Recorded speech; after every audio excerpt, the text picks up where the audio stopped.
Story of a Monster. It's about a documentary on tragic events that happened in 2008. It was made in 2011 and was exhibited on Netflix. The target audience for the documentary is 15 to 30-year-olds. It appeals to this fan base because the younger viewers can relate to the victim, whereas the older viewers can relate to Joseph Fritzl. It also fits in with the Blumler and Katz uses of gratification theory, as it creates a diversion from everyday life, as the documentary is based on abnormal events which you don't usually see. We'll be breaking down our presentation into 3 sections. I will start with Mo's narrative of the documentary and how the story's been told. I will be talking about the codes and conventions included in the documentary and how and why they was used effectively. I'll be talking about the technical codes and the motion effects it had on the audience. The documentary Joseph Fritzl's Story of a Monster is expository mode, also known as an essay film. It aims to educate and explain things such as events, issues, and ways of life. Documentaries that adhere to the expository mode are heavily researched. We see this in the documentary as we are introduced to the documenter. He explains his knowledge of the case and uses archive footage to back this up, as we can see now. He would only know these things through researching the case, speaking to people involved in carrying out his own research. This is also demonstrated in several times throughout the documentary through interviews with experts and further archive footage. The narrative is non-linear. The documentary often jumps back in time through reconstructions. These reconstructions are shown by using a filter, or a text will appear on the screen so the audience is aware that the narrative is going back, to prevent them becoming confused. In this case, the reconstructions have been used to allow the audience to visualize the producer's interpretations of the events through research, instead of using interviews.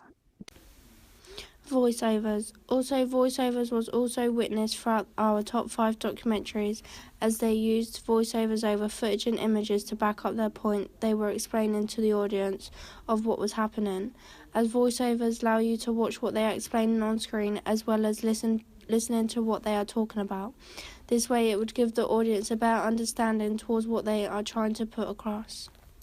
Narrator. One of the codes and conventions that is used in the documentary we watched was a narrator. The reason why they used a narrator is because they was able to tell the story of Joseph Fritzl. It was important to have the narrator in the story, as without one you wouldn't know what the documentary is about. Another reason why they were used effectively throughout the documentary was because they interact with other characters to find out more information that can build up the story, so the audience are getting a better understanding of other experts' knowledge of that subject. Experts. Another code and convention used in the documentary is experts. The experts was the journalist that was seen at the beginning of the documentary. The reason why they would have used a journalist as an expert would be because they would have followed the story from the beginning. Also, because of his career, it's his job to find the extras to help him write his story after they have all the information to build up to make the storyline link together. This is why they would have used an expert in the documentary to give the documentary more of a realistic and natural feeling towards the audience.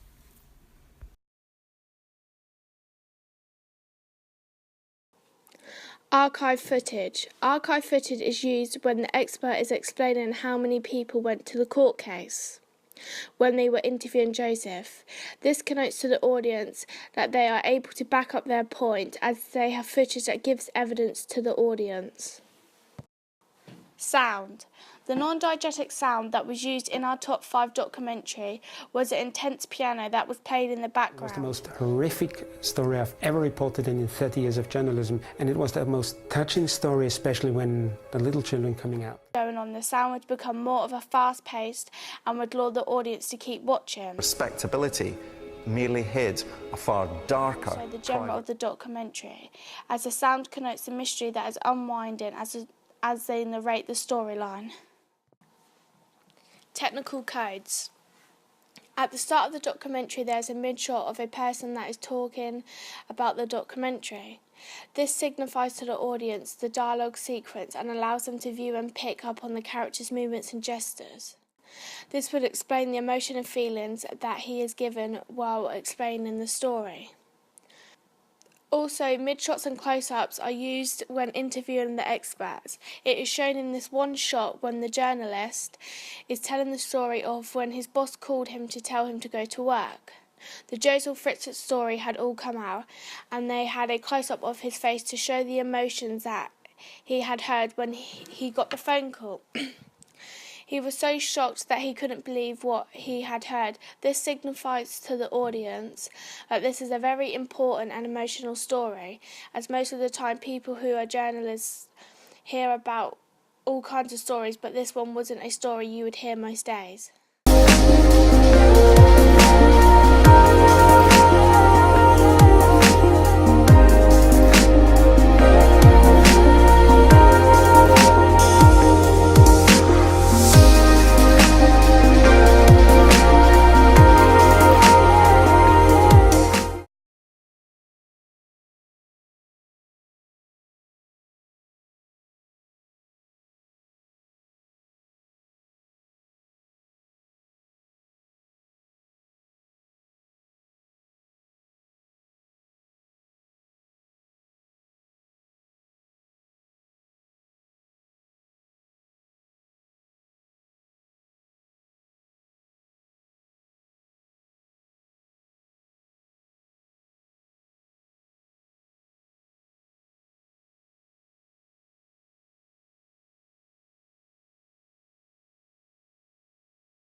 offender's record is wiped clean, and therefore, as far as the state is concerned, after 15 years, that rape never took place. And as far as Fritzl's wife was concerned, it was forgiven. Yes, she stood by him. She visited him in the prison, and she never mentioned the fact that her husband had been convicted of rape.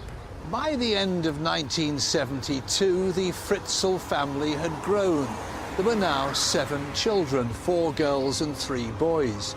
Fritzl's reputation as an engineer was all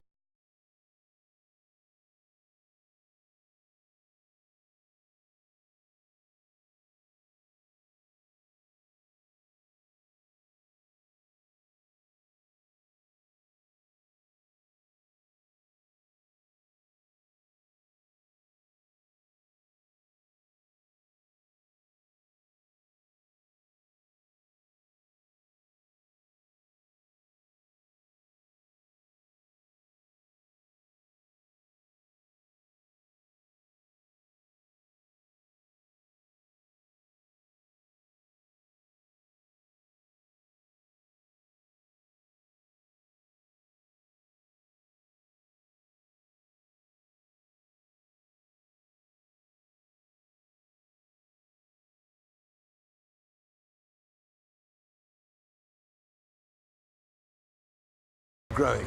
He was a respected member of the community, or so they thought. I've travelled to Austria to retrace the extraordinary case of Josef Fritzl and his 24-year reign of terror over his captive daughter, Elizabeth. In 1973, Fritzl was a wealthy member of the Amstetten community. His reputation was growing. He decided to go into property and purchase the Seestern guest house next to Mondsee Lake in Salzkammergut, a 3-story hotel with 40 bedrooms.